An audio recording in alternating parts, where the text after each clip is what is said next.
Shalom, Ibu Bapak, Saudara dan Saudari yang terkasih.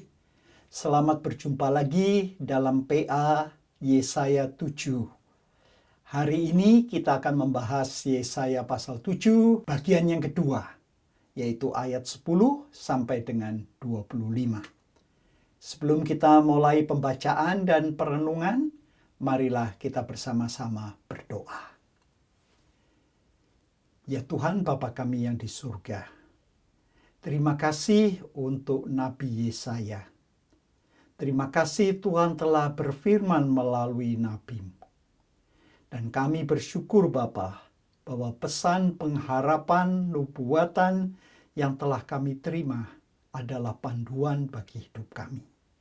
Karena itu Bapa, berikanlah kami hati yang terbuka, yang rendah hati, yang bersedia menerima pimpinan Tuhan dan bersedia melaksanakan pimpinan Tuhan.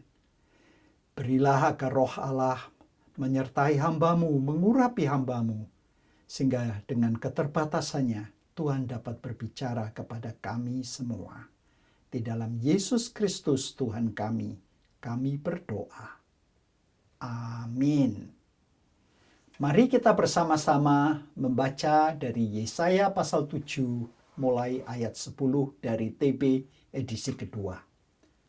Tuhan melanjutkan firman-Nya kepada Ahaz, katanya, mintalah suatu pertanda dari Tuhan Allahmu, entah dari tempat sedalam dunia orang mati atau tempat setinggi langit. Tetapi Ahaz menjawab, aku tidak mau memintanya. Aku tidak mau mencobai Tuhan. Lalu berkatalah Yesaya, dengarkanlah hai keluarga Daud, belum cukupkah kamu membuat orang jenuh, sehingga kamu membuat Allahku juga jenuh? Sebab itu, Tuhan sendirilah yang akan memberikan kepadamu suatu pertanda. Sesungguhnya, perempuan muda itu mengandung dan akan melahirkan seorang anak laki-laki serta menamainya Immanuel. Ia akan makan dadih dan madu sampai ia tahu menolak yang jahat dan memilih yang baik. Sebab sebelum anak itu tahu menolak yang jahat dan memilih yang baik, negeri yang kedua rajanya engkau takuti akan ditinggalkan kosong. Tuhan akan mendatangkan atasmu, atas rakyatmu dan kaum keluargamu masa sulit seperti yang belum pernah datang sejak Efraim memisahkan diri dari Yehuda melalui Raja Asyur.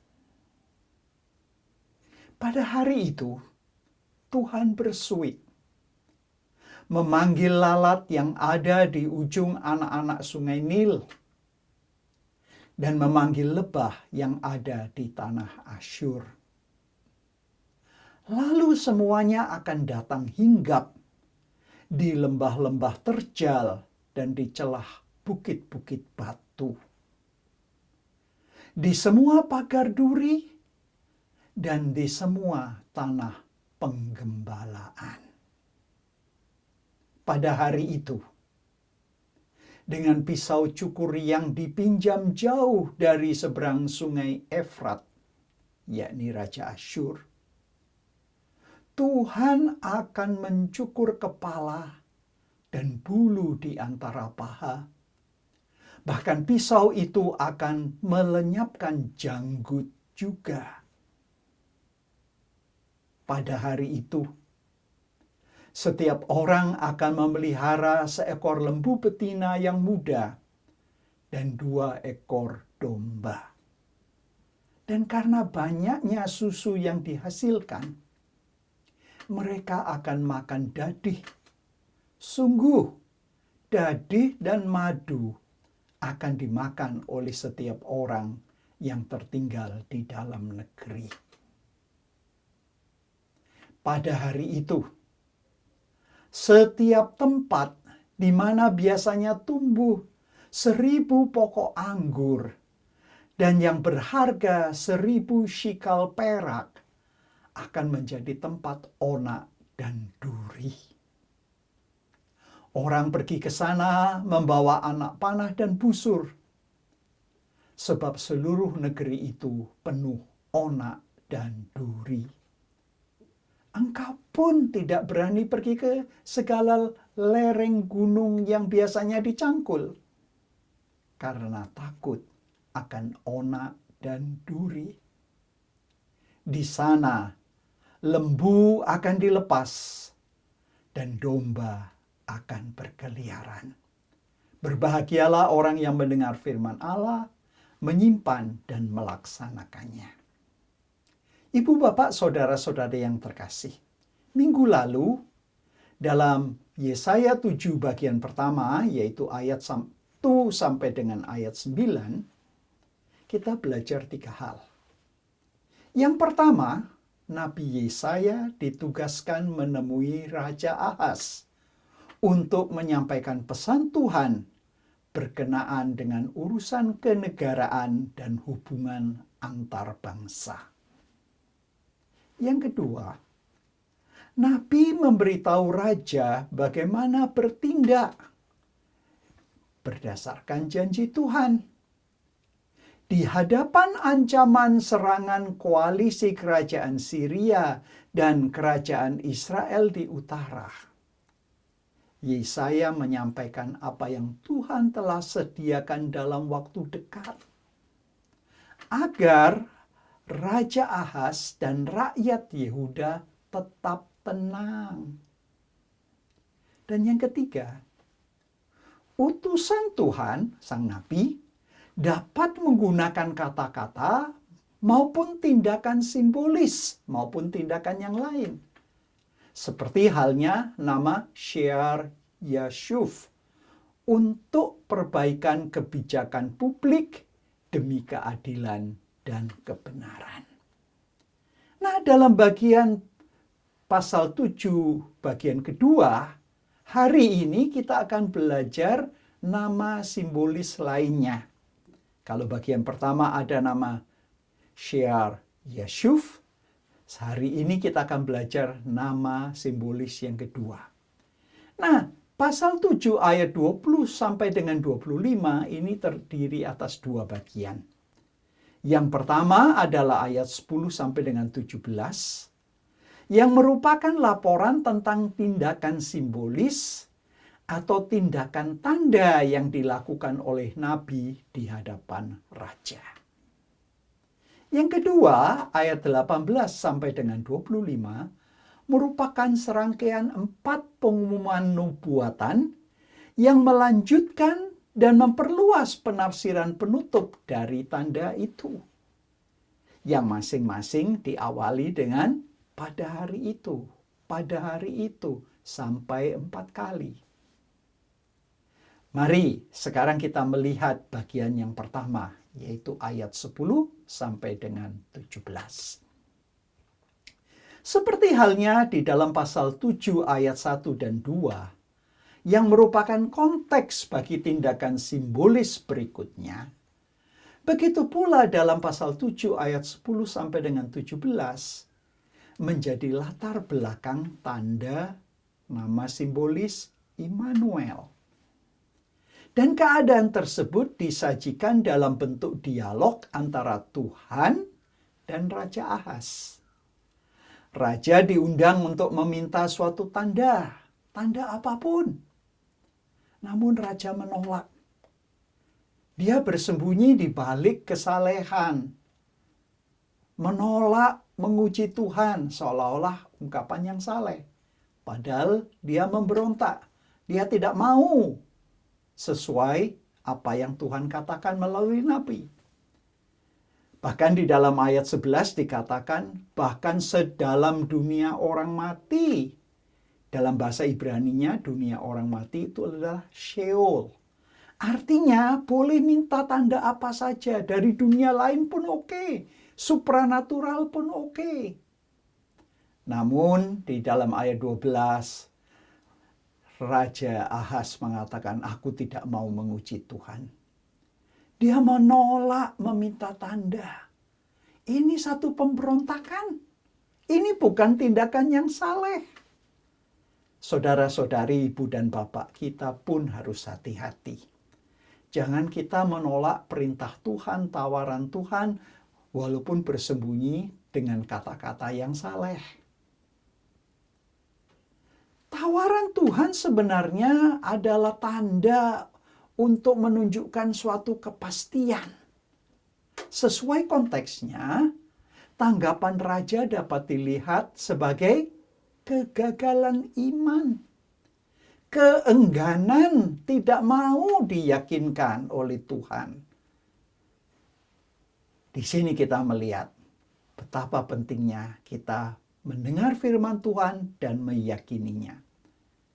Nah, pertemuan Yesaya dengan Ahas mendorong imannya kepada Tuhan untuk menyelamatkan umat Yehuda dari kesulitan pada saat itu.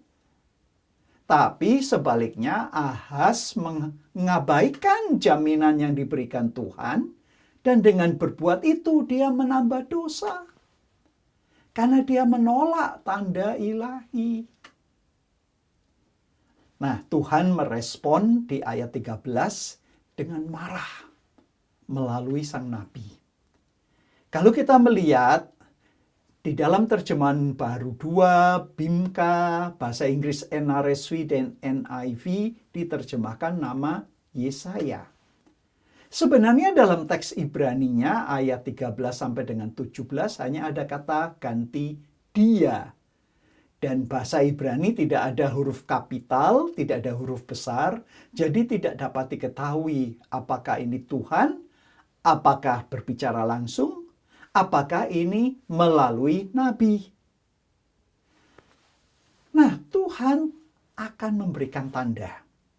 Lihatlah perempuan muda itu sedang mengandung dan akan melahirkan seorang anak laki-laki, dan ia akan diberi nama Immanuel. Ayat 14. Kita nanti akan membahas lebih lanjut tentang makna nama simbolis Immanuel.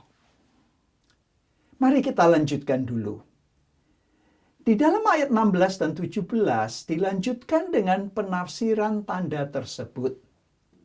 Ini merupakan suatu janji bahwa sebelum anak tersebut mengetahui bagaimana menolak kejahatan dan memilih yang baik, artinya waktunya singkat sekali, ancaman militer saat itu dari raja-raja Rezin dari Damaskus dan putra Remalia dari Israel akan berakhir ancaman itu. Dengan kata lain, tidak lama lagi. Walaupun tidak dijelaskan bagaimana caranya, tidak ada disebutkan, namun Tuhan menyampaikan janji melalui sang nabi bahwa Tuhan akan turun tangan dan turut campur menyelamatkan raja dan rakyatnya. Nah, ayat-ayat ini merupakan pengumuman keselamatan kepada raja dan rakyat Yehuda mengenai masa depan yang sudah dekat. Nabi tidak memberikan jadwal, tidak ada waktu yang spesifik, namun sudah berbicara tentang kelahiran dan perkembangan anak yang akan lahir itu. Pada saat bayi tadi makan dadih dan madu, ini mengacu pada saat anak itu sudah mulai makan makanan padat, tidak lagi minum ASI. Nah, ketika seorang anak dapat menolak yang jahat dan memilih yang baik, ayat 15 dan 16, ini mengacu pada tanggung jawab moral anak tersebut, artinya anak itu bertambah umur dan itu tidak lama lagi akan terjadi. Memang Alkitab tidak pernah menyebut umurnya, namun tidak lama. Nah, kelahiran dari sang anak, kalau dibandingkan pasal 9 ayat 1 sampai dengan 7, inilah simbol harapan. Namanya Immanuel, Allah beserta kita. Allah akan menyertai kita. Tanda ini mempunyai waktu dekat sekali. Mungkin 1-2 tahun. Waktu yang dibutuhkan oleh seorang perempuan yang waktu itu sedang hamil untuk melahirkan. Membesarkan anak laki-lakinya. Dengan kata lain, ancaman dari Aram dan Israel akan segera berlalu. Nah, ada 2 hal tentang ayat ini yang sering ditanyakan pembaca saat membaca teks ini. Yang pertama adalah mengenai terjemahan kata Ibrani alma.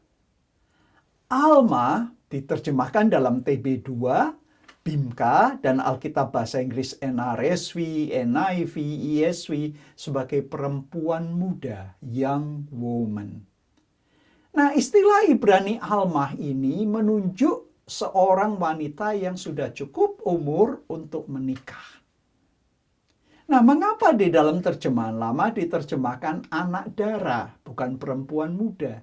Ini mengikuti terjemahan dari bahasa Ibrani ke bahasa Yunani dalam terjemahan Septuaginta, di mana kata Yunani yang digunakan adalah parthenos, virgin.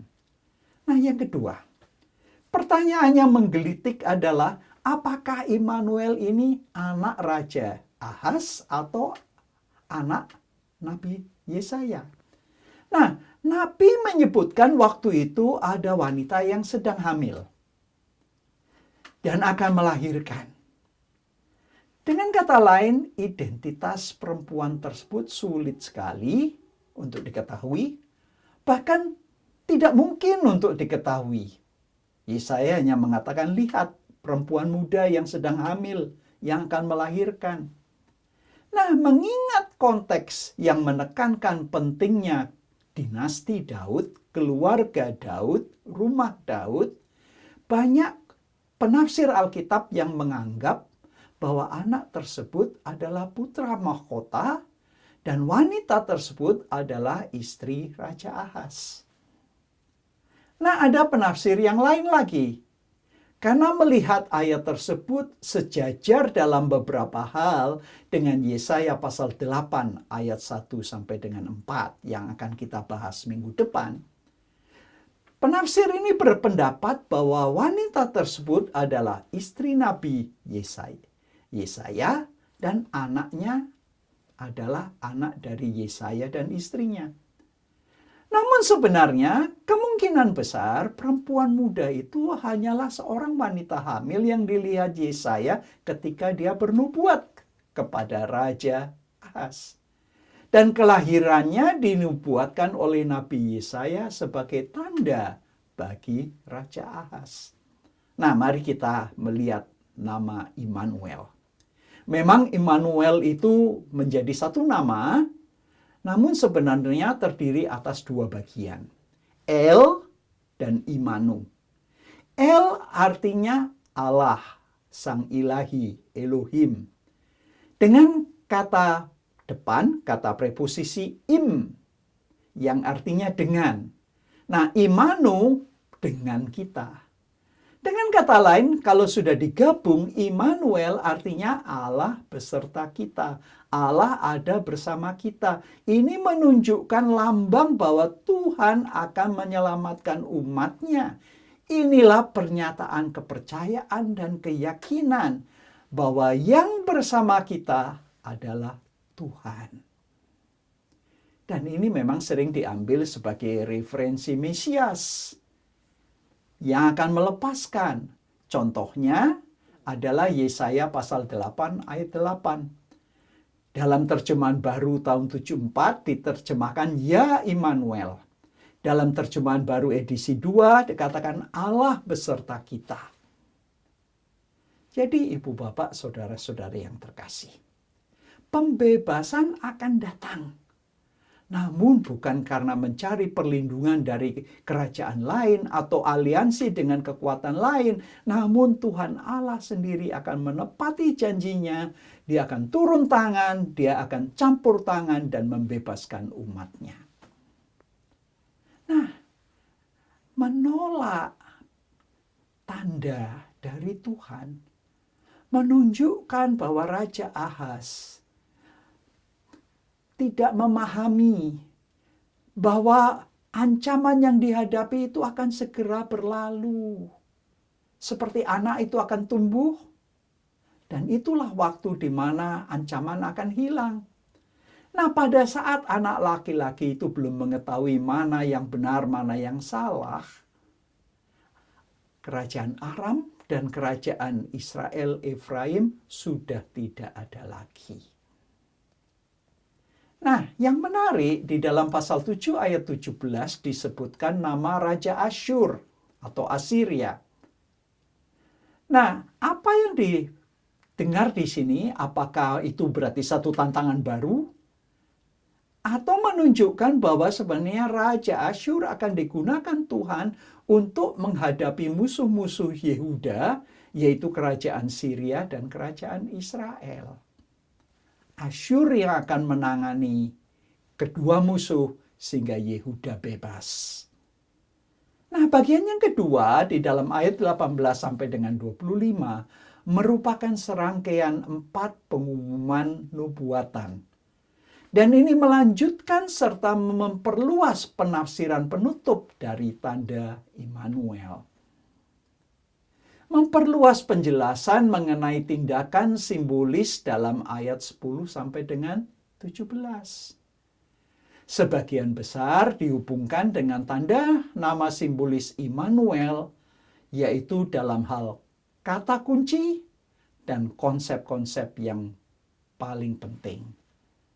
Nah, keempat pengumuman diawali dengan pada hari itu, ayat 18, 20 dan 21 dan ayat 23, 4 kali. Ini mengacu pada hari penghakiman Tuhan. Yom Adonai, hari Tuhan. Namun ini belum menjadi konsep eskatologis seperti yang dimuat dalam sastra apokaliptik atau literatur apokaliptik yang datang berikutnya sesudah Nabi Yesaya. Nah, nubuatan pertama dan kedua menampilkan Asyur sebagai ancaman, mungkin terhadap Yehuda, namun hal ini tidak disebutkan. Di dalam ayat 18 digunakan metafora lalat dan lebah. Di sini berfungsi sebagai metafora untuk kerajaan Mesir yang tidak diduga dalam konteks sastra sejarah ini, dan Asyur yang akan memenuhi negara itu. Nah, lebah yang ada itu juga dapat dilihat dalam pasal 5 ayat 26. Tuhan menggunakan bangsa-bangsa untuk menghakimi Israel dan Yehuda. Tentara mereka akan berkerumun di daratan seperti serangga. Nah, di dalam ayat 20, metaforanya bergeser. Kalau mula-mula dari wabah serangga ke Asyur, maka Asyur diberikan gambar sebagai si pisau cukur di tangan Tuhan. Mirip dengan Asyur sebagai tongkat murka Tuhan dalam pasal 10 ayat 5. Sungai yang disebut adalah sungai Efrat. Sedangkan kaki seperti dalam pasal 6 ayat 2 adalah eufemisme penghalus untuk alat vital atau organ seksual. Apa maksudnya? Di dalam pasal 7 ayat 20, dengan pisau cukur akan dipaksa kepala dicukur, janggut dicukur. Dan ini adalah bentuk zaman kuno untuk mempermalukan musuh yang ditangkap. Bulu kaki juga istilah Ibrani yang biasa digunakan sebagai penghalus atau eufemisme untuk alat kelamin. Selanjutnya kita melihat gambar pertanian. Mendominasi 2 unit terakhir. Nubuatan di dalam ayat 21 sampai dengan 22 nampaknya dimulai dengan sebuah pengumuman akan adanya masalah. Masalah apa? Ketika seseorang akan berjuang untuk mempertahankan hidup beberapa hewan peliharaan, namun beralih ke visi tentang kelimpahan. Jadi dalam ayat 22 mengambil rujukan pada perkembangan anak dalam ayat 15. Anak itu akan makan dadih dan madu.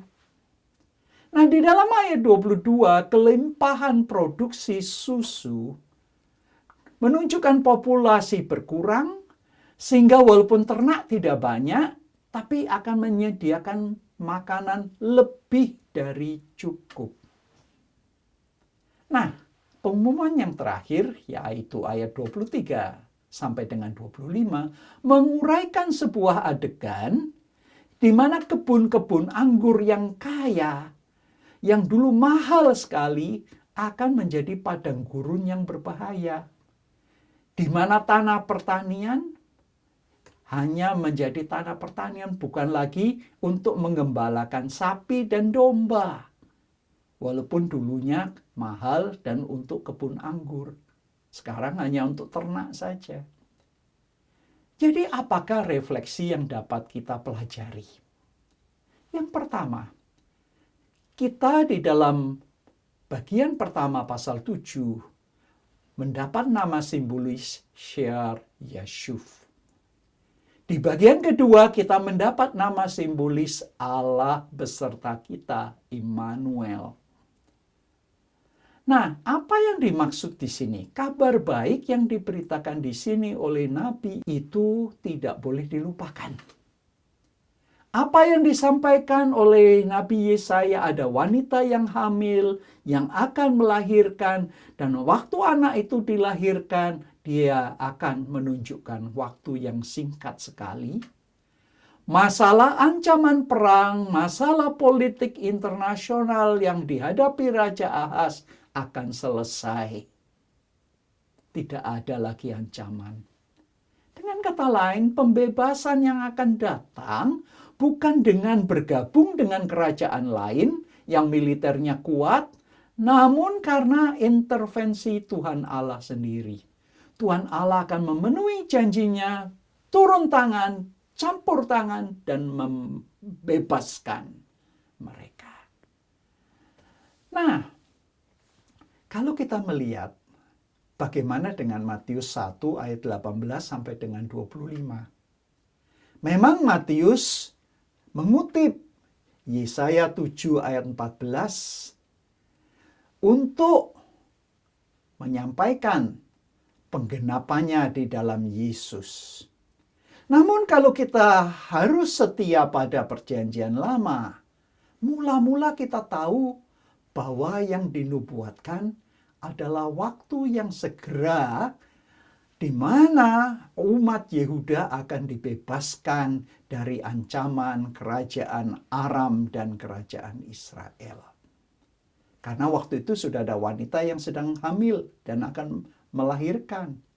Jadi di sini pemulihan hubungan antara Allah dan umatnya sekarang menjadi dipenuhi di dalam perjanjian baru, di dalam pribadi Yesus, Mesias yang sejati. Di dalam kedatangan Yesus ada harapan yang sah bagi umat Allah. Seperti halnya umat Yehuda mendapatkan pertolongan dari Allah, sekarang umat manusia mendapat uluran tangan di dalam pribadi Yesus yang membebaskan kita dengan penderitaannya di salib untuk membebaskan manusia dari belenggu dosa dan belenggu maut. Nah, di sini sekarang kita melihat bahwa kalau dalam bagian pertama ada nama Shear Yashuf, bahwa akan ada sisa beberapa orang yang masih tinggal. Ini yang akan ditumbuhkan kembali oleh Tuhan menjadi tunas yang baru. Jadi dari yang sisa-sisa Tuhan akan membuat yang baru. Dan nama Immanuel, nama simbolis kedua, menunjukkan bagaimana Tuhan akan menyertai umatnya. Dan itu sudah terjadi dalam Perjanjian Lama dan juga Perjanjian Baru menekankannya. Kalau pembebas Mesias dalam Perjanjian Lama, sekarang dalam Perjanjian Baru adalah di dalam pribadi Yesus Kristus. Nah, minggu depan kita akan melihat di dalam pasal 8 nama simbolis yang ketiga, Maher Shalal Hasbaz. Mari kita datang lagi, ikuti lagi PA minggu depan, di mana kita akan melihat nama simbolis yang ketiga. Mari kita siapkan diri kita. Kiranya Tuhan memberkati. Marilah kita menutup dengan doa. Ya Bapa Surgawi, kami mengucap syukur Tuhan atas firman Tuhan yang merupakan panduan bagi hidup kami. Bapa, berilah agar kami tidak seperti Raja Ahaz yang menyangsikan tawaran Tuhan. Tuhan, kerap kali kami mengatakan kami tidak mau mencobai Tuhan.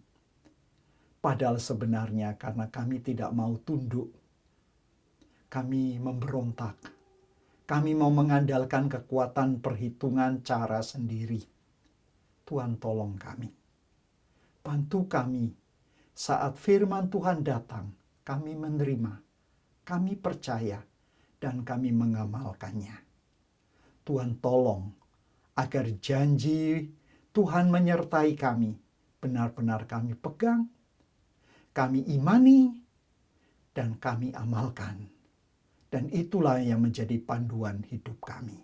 Terima kasih Bapa. Biarlah firman-Mu ini tertanam dalam hati kami, bertumbuh dan berbuah, dan menyukakan hati Tuhan pada saat kami berjalan di jalan terang Tuhan.